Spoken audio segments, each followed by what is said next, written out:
नमस्कार,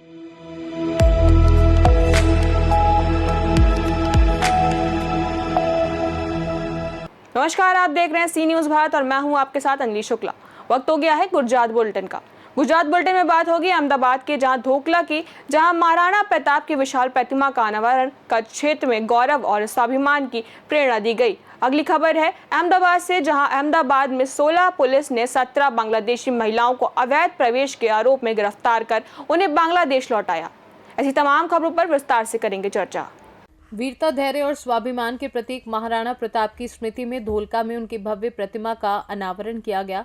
खेड़ा बगोदरा राजमार्ग स्थित अपोलो स्कूल सर्किल पर आयोजित इस समारोह में संत महंतों और धोलका विधायक किरीट सिंह डाबी मुख्य उद्घाटनकर्ताओं के रूप में उपस्थित रहे और उन्होंने प्रतिमा व सर्किल का औपचारिक अनावरण किया। इस उद्घाटन से क्षेत्र को नई पहचान मिली है और ये प्रगति का प्रतीक बनेगा। महाराणा प्रताप ने मुगल साम्राज्य के आगे झुकने से इनकार कर मातृभूमि की स्वतंत्रता और स्वाभिमान के लिए अंतिम सांस तक संघर्ष किया। कार्यक्रम अपोलो इंटरनेशनल स्कूल के सौजन्य से आयोजित किया गया और इसमें क्षत्रिय राजपूत समाज तथा हिंदू धार्मिक समुदाय के लोग बड़ी संख्या में उपस्थित रहे। આપણે શ્રી મહારાણા પ્રતાપ જે આપણા હિન્દુ સમ્રાટ કહેવાય એની પ્રતિમાનું અનાવરણ કર્યું અને એની સાથે અપોલો ઇન્ટરનેશનલ સ્કૂલ ધોળકાનું સર્કલનું 4 રસ્તા ઉપર સર્કલનું પણ અનાવરણ કર્યું છે। આજથી એનું નામ, એ સર્કલનું નામ પણ અપોલો સ્કૂલ તરીકે આપણે નવેસરથી એનું થશે। માનનીય ધારાસભ્યશ્રીનો પ્રયત્નથી, આપણા ધોળકાના લોકલાડીલા ધારાસભ્યના પ્રયત્નથી આ સ્ટેચ્યુનું અનાવરણ થયું અને આગળ એમને જેમ જણાવ્યું એમ હજુ પણ બીજા આપણે સ્ટેચ્યુ આખા ધોળકામાં, આપણા ધોળકાની ઓળખ કે આપણી વિરાટનગરી છે એની ઓળખ આપણી જળવાઈ રહે તે માટેના પ્રયત્નો પણ ચાલુ છે અને આગામી 6 મહિનાની અંદર દરેક જગ્યાએ એ બધા સ્ટેચ્યુનું પણ અનાવરણ થઈ જશે અને આટલી મોટી સંખ્યામાં યુવાનો જે લોકોએ પ્રેમ બતાવ્યો એમનો પણ હું આભાર માનું છું। Thank you.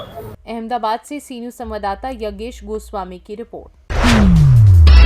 अहमदाबाद में 16 पुलिस ने 17 बांग्लादेशी महिलाओं को अवैध रूप से भारत में घुसने के आरोप में गिरफ्तार किया।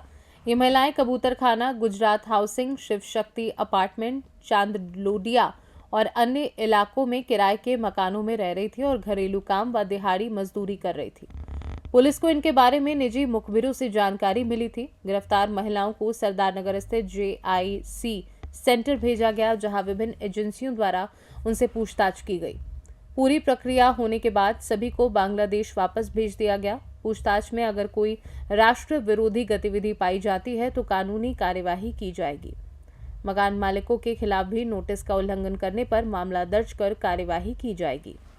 આમાં વિગત એવી છે કે અમદાવાદ શહેરની અંદર તાજેતરમાં જ એક ઉપરી અધિકારીની એક સૂચના હતી કે ગેરકાયદેસર રીતે અમદાવાદ શહેરમાં જે ગુજરાતના કે દેશના નાગરિકો ન હોય અને વસવાટ કરતા હોય એવા નાગરિકોને શોધી અને કાર્યવાહી કરી અને ડિપોર્ટેશન કરવાની આપેલ સૂચના અન્વયે 16 પોલીસ સ્ટેશનના ઇન્સ્પેક્ટર તેમજ એના ડિસ્ટાફના કર્મચારી દ્વારા એક અંગત રસ દાખવી અને પોતાના અંગત બાતમીદારોના મારફતે એક માહિતી મેળવેલી હતી અને લોકોને વિશ્વાસ સંપાદિત કરી અને માહિતી મેળવતા 16 પોલીસ સ્ટેશન વિસ્તારમાં આવેલ એક કબૂતરખાના છે, ગુજરાત હાઉસિંગ છે, જેમાં ચાણક્ય એપાર્ટમેન્ટ, શિવશક્તિ સોસાયટી ચાંદોડિયા, આ વિસ્તારમાં રહેતા રહેણાંકના ઘરની અંદર એક ભાડે મકાનો રાખી અને બાંગ્લાદેશથી અમુક ગેરકાયદેસર જે એજન્ટો દ્વારા ઇલીગલ રીતે ભારત દેશમાં પ્રવેશ કરી અને અમદાવાદ શહેર પહોંચી અને આવેલા હતા એવી હકીકતને આધારે માહિતી મળેલી હતી। એ માહિતી માટે એક બે જે વ્યક્તિઓ હતા એમને હસ્તગત કરી અને પૂછપરછ કરતા બીજા अन्य જે આશરે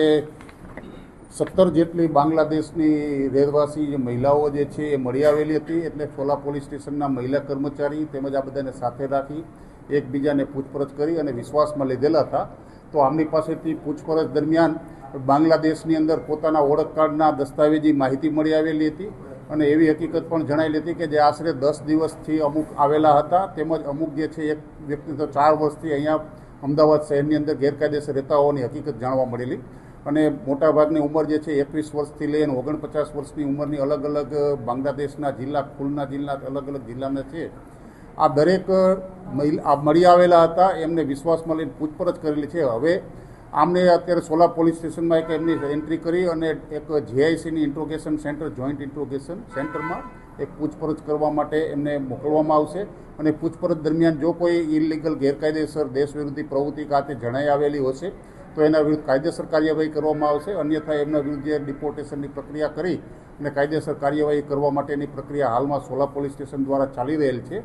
અને આ એક સોશિયલ મીડિયાની એક ઈમો એપ્લિકેશન જે ખાસ કરીને આપણે બાંગ્લાદેશની અંદર વધારે પ્રચલિત છે, એના દ્વારા આ બધા એકબીજાના સંપર્કમાં રહી અને માહિતીની આપ લે કરેલ હોવાની એવી પ્રાથમિક દ્રષ્ટિએ હકીકત મળી આવેલી હતી. હાલમાં પૂછપરછ દરમિયાન તો ઘણીવાર કોઈ ઘરકામ કે બીજી કોઈ અન્ય મજૂરી, છૂટક મજૂરીને એવું જાણતા હોય એવું જણાવેલું હતું, પણ હવે બીજી એક હકીકત એવી પણ નકારી ન શકાય કે અમુક ગેરકાયદેસર કોઈ દેહ વેપારના હાથે સંકળાયેલ હોઈ શકે ખરી, ન હોઈ શકે, એની હજી પૂછપરછ અને માહિતી મેળવવાની તપાસ ચાલી રહી છે.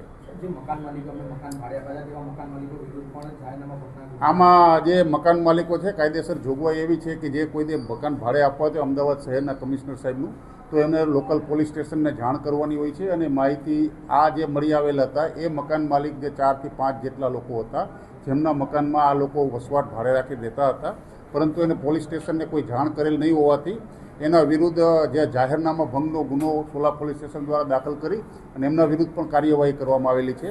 હજુ આમને જોઈન્ટ ઇન્ટ્રોગેશન સેન્ટરમાં પણ અલગ અલગ એજન્સીઓ દ્વારા પૂછપરછ કરી અને માહિતી મળી આવશે તો એના વિરુદ્ધ પણ કાયદેસર કાર્યવાહી કરવામાં આવનાર છે. अहमदाबाद से सीनू संवाददाता यज्ञेश गोस्वामी की रिपोर्ट। गुजरात के दाहोद जिले में पुलिस अधीक्षक रविराज सिंह जडेजा ने भीड़ के हमले में घायल हुए एएसआई सुभाष भाई का हालचाल जाना। झालौद संभाग के चाकलिया पुलिस स्टेशन के एएसआई सुभाष नीना के दुर्घटना के शिकार व्यक्ति को पेथापुर स्थित सीएचसी पहुंचाया और दुर्घटनाग्रस्त वाहनों को हटाया। दुर्घटना में मृतक के लगभग 50 परिजनों ने एएसआई सुभाष पर हमला कर उन्हें घायल कर दिया। सुभाष भाई को पहले साजी अस्पताल और बाद में राधिका अस्पताल में भर्ती कराया गया। पुलिस अधीक्षक जडेजा ने डॉक्टर से उनके इलाज और देखभाल पर विशेष ध्यान देने को कहा और सुभाष भाई के परिवार को समर्थन देने की बात कही। इस अवसर पर झालौद संभाग के पुलिस उपाधीक्षक डीआर पटेल भी मौजूद थे। दाहोद से सी न्यूज संवाददाता सोलंकी रोहित की रिपोर्ट।